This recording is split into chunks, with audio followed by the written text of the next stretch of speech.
को हम यहाँ बैठे हैं, हमें तो आपको ये भी नहीं पता कि ज़िंदगी में आने वाली फजर लिखी हुई भी है या नहीं लिखी हुई है। खुदाई कसम ऐसी मौतें इस वक्त क्या हमेशा ही होती हैं, लेकिन अब चंद दिनों पहले अटैक इतने आ रहे हैं कि मैंने कई वीडियोस देखी कि लोग नाच रहे थे और उन्हें अटैक आ गया, हंसी मजाक कर रहे थे, अटैक आ गया। इसीलिए तो मैंने शुरू में ये कहा, और तुमसे मैं कहते हुए डर भी नहीं रहा हूं, तुम तो मेरे खित्ते के हो यार, तुमसे क्या डरूंगा, जान पहचान के हो। जहां जान पहचान नहीं होती वहां नहीं डरता मैं तो।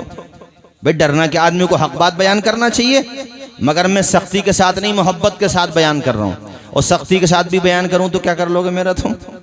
ज्यादा ज्यादा तकरीर बंद करवा दोगे, उससे ज्यादा क्या कर लोगे बताओ? और वो भी तुम नहीं करोगे, इसलिए कि बहरहाल ये तो तुम भी जानते हो कि सही क्या है और गलत क्या है, और ईमान तुम्हारा जिंदा है तभी तो यहां जिंदा हो, तभी तो आए हो यहां, वरना बहुत सारे लोग तो कल का इंतजार कर रहे हैं। उन्हें कल मुबारक हो, तुम्हें आज मुबारक हो। बोला जोर से, जरा जोर से बोलो। और मैंने कह दिया मौलाना तखलीस साहब से, तलखीसुल मिफ्ताह, माशाअल्लाह, अल्लाह खुश रखे, शादो आबाद रखे, नाम भी बहुत अच्छा रखा है। हजरात, मैंने कह दिया है कि तकरीर ये आखिरी नहीं होगी, हालांकि 2 दफ़ा पहले भी आ चुका हूं, मगर थोड़ा ज़रा सर्दी कम होने दो, इंशाल्लाह फरवरी मार्च में भी आऊँगा और आता रहूँगा, और इंशाल्लाह इलाज भी होता रहेगा।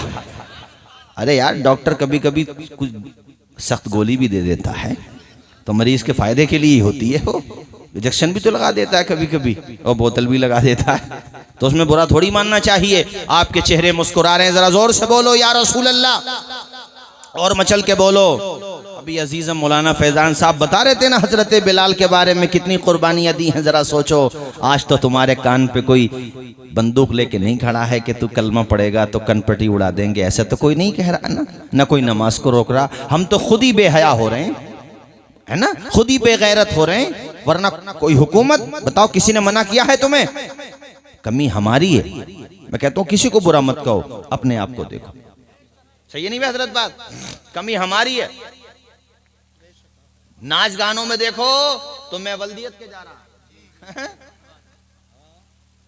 औरतें भी जा रही हैं, माओ बहनों को भी बड़ी खुशी आती है ऐसी जगह जाते हुए, लेकिन कहीं नेक काम होगा, कुछ देर सोचेंगे जाएं न जाएं, क्या करें, ऐसा करें वैसा करें।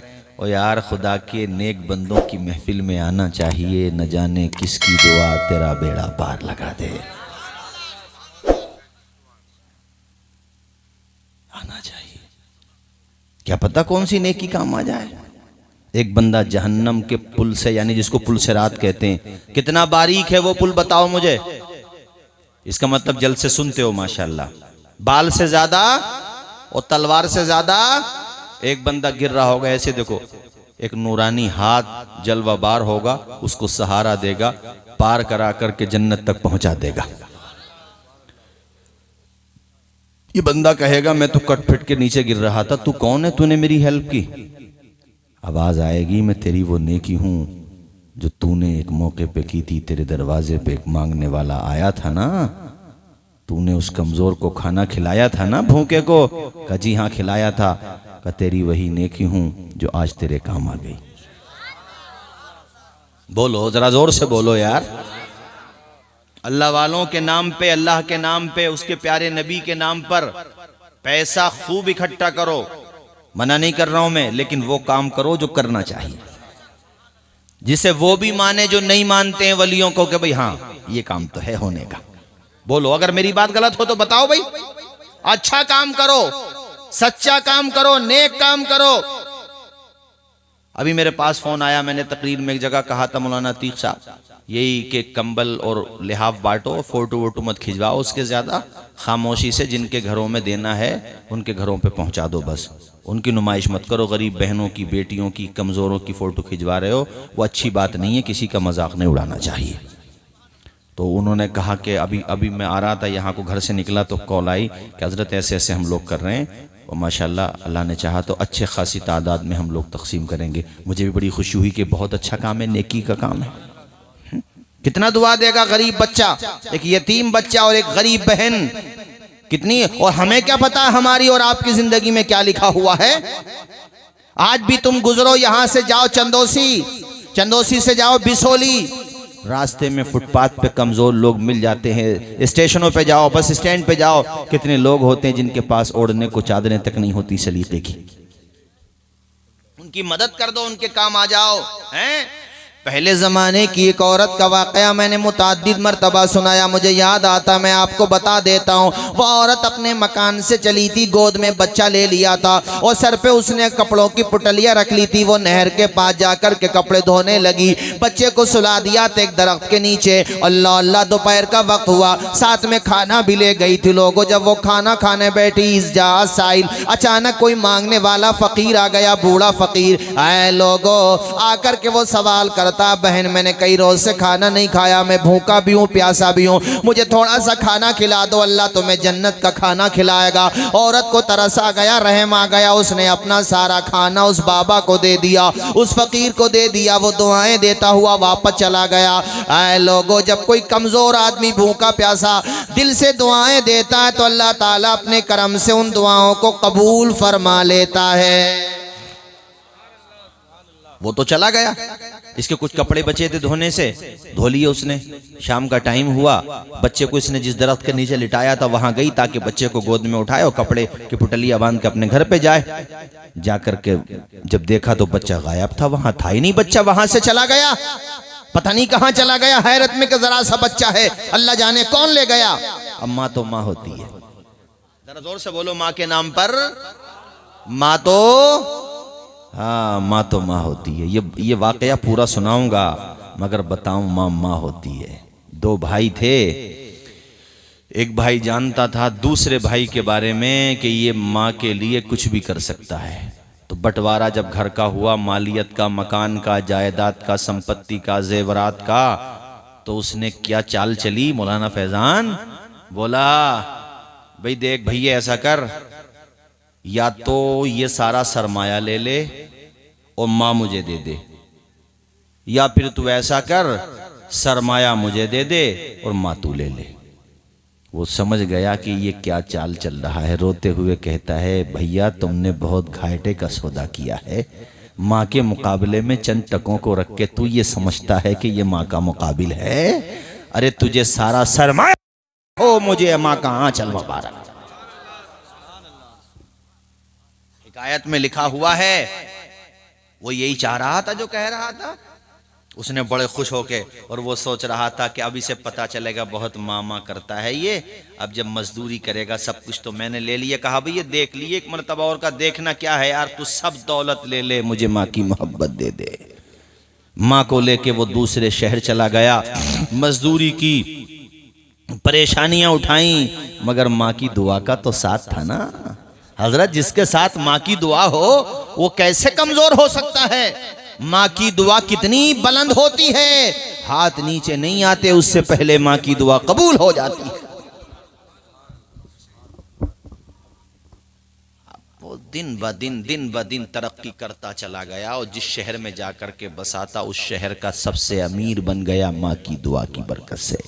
वो चाहे तो कतरे को समंदर बना दे, वो चाहे गदा को बादशाह बना दे, और वो चाहे तो जीरो को हीरो बना दे, और इसी तरह वो चाहे तो करोड़पति को कटोरापति बना दे।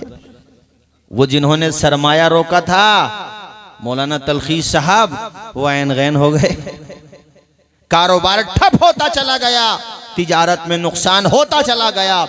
और हिकायत के अंदर लिखा हुआ है कि नौबत बही जा रसद, कि उसके पास कुछ नहीं बचा, वो भीख मांगने पे मजबूर हो गया।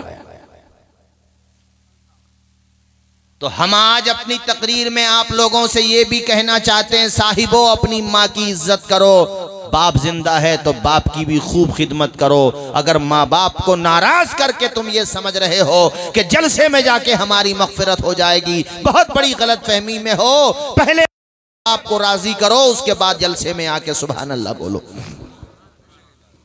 सही है नहीं बात? ये नहीं है कि मजार पे चादरें चढ़ रही हैं और अब्बा से पूछा भी नहीं जा रहा, अब्बा जी तुमने ईद पे कपड़े बनाए थे कि नहीं बनाए थे। अम्मा से भी पूछो पहले। मजार वाले भी तभी खुश होते हैं जब माँ बाप खुश होते हैं। जरा जोर से बोलो। सर्दी में रात में दिन में 24 घंटे कुर्बान कर देता है बाप। और सुबह गया था कोहरे में ठिठरता हुआ।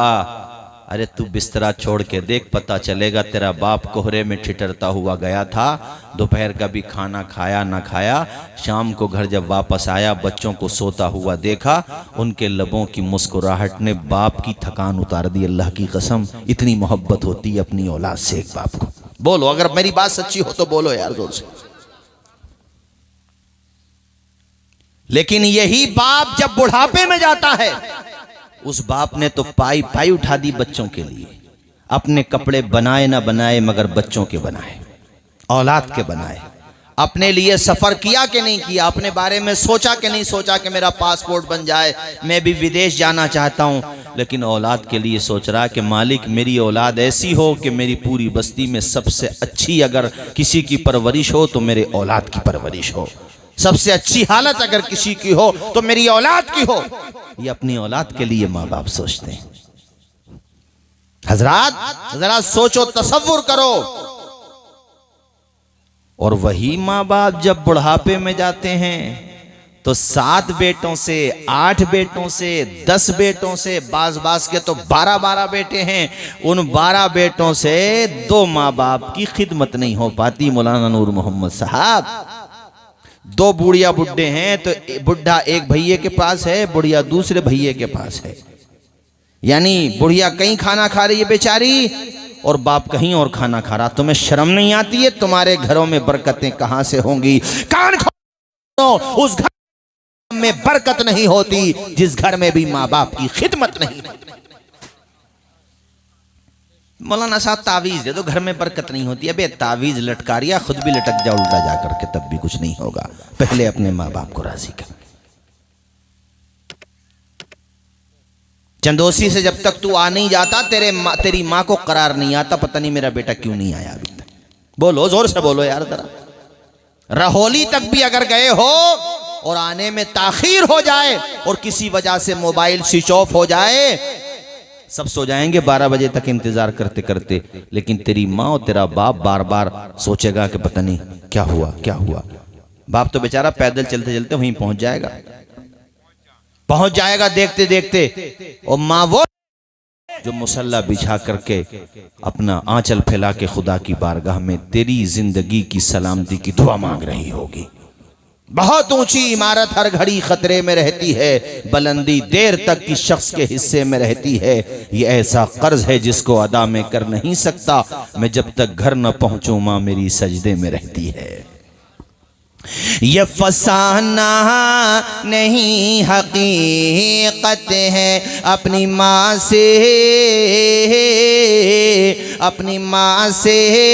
जिसे मोहब्बत है। गौर इस पे तू क्यों नहीं कहता, माँ के कदमों के नीचे जन्नत है। तुम कहोगे मौलाना तौसीफ रजा साहब, माँ बाप की खिदमत करने से हमें मिलता क्या है, माँ बाप की सेवा करने से हमें मिलता क्या है? तो मैं आपको बताना चाहता हूँ, जो माँ बाप की खिदमत करता है उसे दुनिया में मोहब्बतों का पैगाम मिलता है। मरने के बाद अल्लाह ने चाहा तो हौज़े कौसर का जाम मिलता है।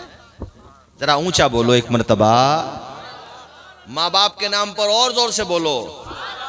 चूँकि वक्त भी काफ़ी है, मुझे जगाना भी पड़ रहा तो मैं सुनाना भी पड़ रहा है। अल्लाह शाद व आबाद रखे। भाइयों, सज्जाद निज़ामी साहब मरहूम इंतकाल हो गया।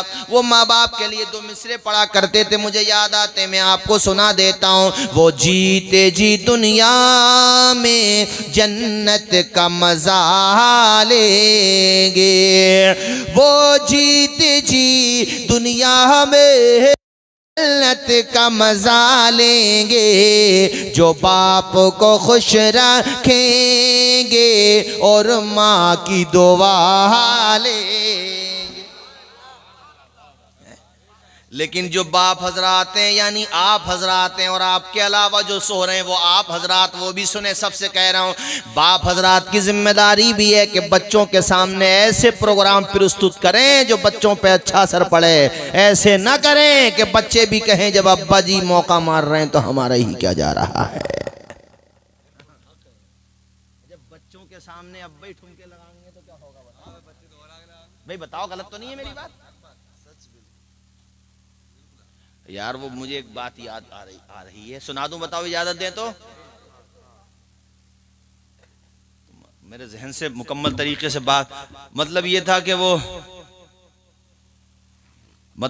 कि वो किसी की बगिया थी अमरूद की, और बेटा जो है चढ़ गया अमरूद तोड़ने उस पे। अब इसको पता नहीं था मेरा ही बेटा है, ये नीचे डंडा लेकर खड़ा हो गया कि नीचे तो उतर के आ। तो ऊपर से उसने कहा नीचे क्या उतर के आऊं अब्बा, मैं तो अमरूद ही तोड़ रहा हूं, तुम तो कूमल काट के आओ हो। बुरा मत मानिए मेरी बात। हाँ, बाप का अदब फर्ज है बिलाशुबा, लेकिन बाप को भी बाप बन के दिखाना चाहिए। बाप भी जब सुबह को उठेगा फजर की नमाज पढ़ने के लिए, तो फिर यार औलाद को भी शर्म आएगी कि मैं हट्टा गट्टा होते हुए पड़ा हूं बिस्तरे पे, और मेरा बाप बूढ़ा है, बाल सफेद हो गए और नमाज पढ़ने जा रहा है। गलत तो नहीं है मेरी बात? बोलो जरा जोर से। सुल्ताना डाकू को जब फांसी हुई थी, सुनी सुनाई बात है, हर सुनी सुनाई बात सच भी नहीं होती मगर झूठ भी नहीं होती। पूछा गया था सुल्ताना डाकू से आखिरी ख्वाहिश बता, फांसी के फंदे पे लटकने से पहले कहा था माँ से मिलना चाहता हूं। और अपनी माँ से क्या कहा था उसने कोर्ट में? बताओ कि माँ जब मैंने पहले दिन अंडा चुराया था, अगर तू उसी दिन सख्ती कर देती तो तेरा बेटा डाकू न बनता। हाँ, हमारे मुस्लिम मोहल्लों में जाहिर सी बात है मस्जिदों में नमाजी तो हम आप ही जाते हैं, गैर मुस्लिम भाई तो आ नहीं रहा वहां पे कोई। मस्जिदों से चप्पलें चोरी करने वाले कोई और तो नहीं होते तो हमारे ही बच्चे हैं। और चप्पलें चुरा के रहोली या चंदोसी तो जाते नहीं, जाते तो घर पे ही हैं। तो उन पे अगर शुरू में नजर रखोगे, एक मर्तबा है ना, गलत तो नहीं है मेरी बात? बताओ भाई, सही है नहीं बात? देखो बात समझ में आ रही है सबके? माशाल्लाह, मुझे आप जितने भी हैं बहुत अच्छे लग रहे हैं माशाल्लाह। इसलिए कम से कम तुमने मेरा ख्याल तो किया कि मौलाना साहब संभल से आ रहे हैं, चलो, वरना बात जगह तो पता चलता है कि होते ही नहीं पब्लिक ऐसे प्रोग्राम में। वो तो मैं मौलाना नूर मोहम्मद साहब मेरे भाई हैं माशाल्लाह, मेरे साथ पढ़े हैं और एक नंबर पर रहते थे जब तक मेरे साथ थे। बाद में माशाल्लाह खैर ये दूसरी जगह चले गए, हम दूसरी जगह, और बहुत काबिल आलिम दीन है माशाल्लाह। इनकी मोहब्बत मौलाना तलखी साहब और आप लोगों की मोहब्बत मुझे खींच के लाई, चूँकि मुलाकात भी बहुत दिनों के बाद हुई थी और मैं भी जला भुना बैठा था, इसलिए मैंने कुछ बातें कही भी दी हैं, बुरा मत मानियो मेरी बात का। और बुरा मान भी जाओगे तो क्या करोगे भले आदमी हो? अगर मेरा जाना आना जाना बिसोली है तो तुम्हारा दिल्ली भी तो है। गलत तो नहीं है? बताओ मेरी बात। हाँ, इलाके का मौलाना डरेगा थोड़ी, कोई दूर का और डरेगा ना। अल्हम्दुलिल्लाह हमें नजराने की फिक्र है। अबे ना भी दोगे तो कोई बात नहीं है, हमारे घर के ही तो हो। क्यों भाई मौलाना फैजान साहब? मगर बात कह के जाऊंगा जहाँ डंडा चलेगा ना, मगर वो तो ऐसी। बहरहाल देखो, तकलीफ होती है तो अपनों से कहा जाता है, और ये बात मैं भी समझता हूँ कि किसी भी चीज का इलाज धीरे धीरे होता है। अब इंशाअल्लाह अब मैं आइंदा भी आऊंगा, चमन रहेगा, फूल खिलेंगे, जिंदगी रही तो फरवरी में मिलेंगे इंशाअल्लाह। आप फोन तो मेरे पास खैर पहले भी किया है, बूढ़ी से तो बेचारे मोहब्बत रखते हैं लोग, मगर ये है कि क्या करूं, वक्त के दामन में गुंजाइश नहीं होती, और जब गुंजाइश होती है तब आपकी तरफ से दावत नहीं होती। तो वो अब ये आपको भी नहीं पता कि कब किधर गुंजाइश है और हमें भी नहीं पता, तो इसलिए हो जाता। बहरहाल मैंने ये कहा कि माँ बाप को चाहिए वो अच्छे संस्कार दें अपने बच्चों को, और बच्चों को चाहिए वो अपने माँ बाप की खिदमत करें। भाई एक उर्स में बैठे हो आप, बताओ हजरत बाबा फरीद का वाकया नहीं सुना है तुमने? जब समझदार हो गए तो अम्मी ने क्या कहा था, बेटे नमाज पढ़े करो। उन्होंने कहा अम्मी नमाज पढ़ूंगा तो क्या होगा? कहा बेटे मिठाई मिलेगी खाने के लिए। भाई तरीका ही तो अपनाया था नमाजी बनाने का, बोलो अपनाया था कि नहीं अपनाया था? ऊंचा बोलो। तो कहा अम्मी जान अच्छा कहा बेटा, वुजू कराया, मुसल्ले 2 मुसल्ले बिछा दिए, और उनके आने से पहले ही मुसल्ले के नीचे पुड़िया रख दी। सलाम फेर के निपटे तो बच्चों वाली बात, सबसे पहले मुसल्ले उठा के देखा तो उसमें तो माँ ने रख दिया था ना पहले से ही। कहा अम्मी जान ये मिठाई किसने दी? का अल्लाह ने दी। बात झूठ तो नहीं है? वो एक नाथवा कह रहा माँ झूठ झूठ बोल के जनाबे गधे, झूठ नहीं है सच है, अल्लाह ही ने तो दी है, ये भी ये झूठ कैसे हो गई? वो कह रहा कि माँ झूठ बोल बोल के जन्नत में जाएगी। भाई माँ झूठ नहीं बोल रही है, सच बोल रही है। भाई दी तो हजरत अल्लाह ही ने है। अब तो धीरे धीरे आदत पड़ गई किसको? बाबा फरीद को। किसकी? नमाज की। जरा जोर से बोलो। इससे मुझे याद आता, बचपन में हम उस्ताद जी में पढ़ने जाते थे तो वो रोज़ाना देते थे 1 रुपया। उस ज़माने में बहुत होता था। ये जवान सोच रहे होंगे 1 रुपया देख रहे इनके अब्बू, वो 1 रुपया आज के ज़माने के 20 रुपये के बराबर थे मेरे लाल। हाँ, बच्चों से कह रहा हूँ मैं ये बात। तो हम सोचते थे, बाद में पता चला कि वो ये खेल था, बाद में पता चल गया उसका। तो ये माँ बाप को फन होना चाहिए।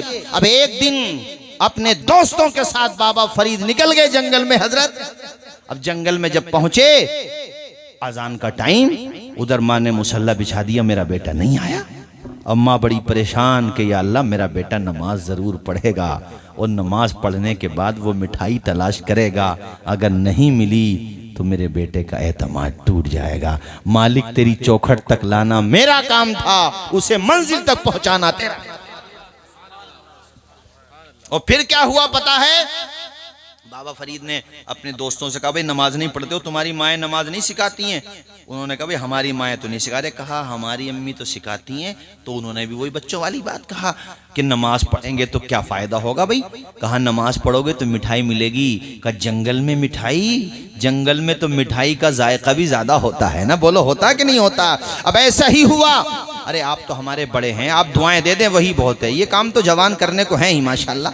हमें बड़ों की दुआएं मिल जाएं, जो उम्र दराज हैं, जिनके बाल सफ़ेद हो गए, वो बहुत होता है। ये बड़े आते हैं तो मुझे ऐसा लगता है कि ये मुझे ताउन कर रहे हैं, जबकि हमें करना चाहिए, चूँकि ये हमारे बाप दाखिल हैं, हमारे बड़े हैं। अल्लाह सबको सलामत रखे। सुनो भाइयों, सारे दोस्तों ने कहा अच्छा तो तुम ये काम करा दो हमें। कहा सबको वज़ू कराया, वज़ू कराने के बाद आपने सबको नमाज पढ़ाई। नमाज पढ़ने के बाद सारे दोस्तों ने कहा फरीद भाई कहाँ है मिठाई?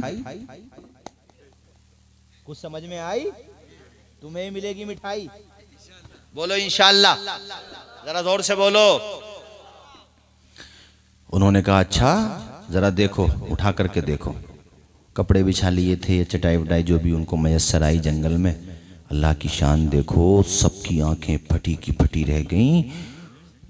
बाबा फरीद तो ख़ास तौर पे सोच रहे थे कि घर पे रहता था तो सिर्फ पुड़िया में मिलती थी, यहाँ तो ज़ख़ीरा मौजूद है। सुभान अल्लाह, ज़रा ज़ोर से बोलो और ऊंचा अल्लाह अल्लाह। वापस पलट के जब माँ के घर पे पहुँचे, माँ उधर मुंतज़िर थी, इंतज़ार कर रही थी मेरा बेटा आता होगा।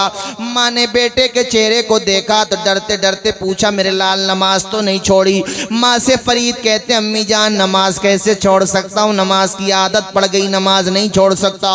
माँ खाना छोड़ सकता हूँ, अल्लाह की बारगाह में सर झुकाना नहीं छोड़ सकता। मुझे नमाज की आदत हो चुकी है, नमाज का शौक़ व ज़ौक़ है अम्मी जान। जैसे ही आज़ान की आवाज़ सुनता हूँ नमाज के लिए तैयार हो जाता हूँ। माँ ने डरते डरते कहा मेरे लाल ये बताओ नमाज पढ़ने के बाद जो घर पे मिलता है वो मिला था? कहा अम्मी जान इतना मिला था कि खाते खाते मैं शिकम शेर हो गया, मगर ख़त्म नहीं हो रहा।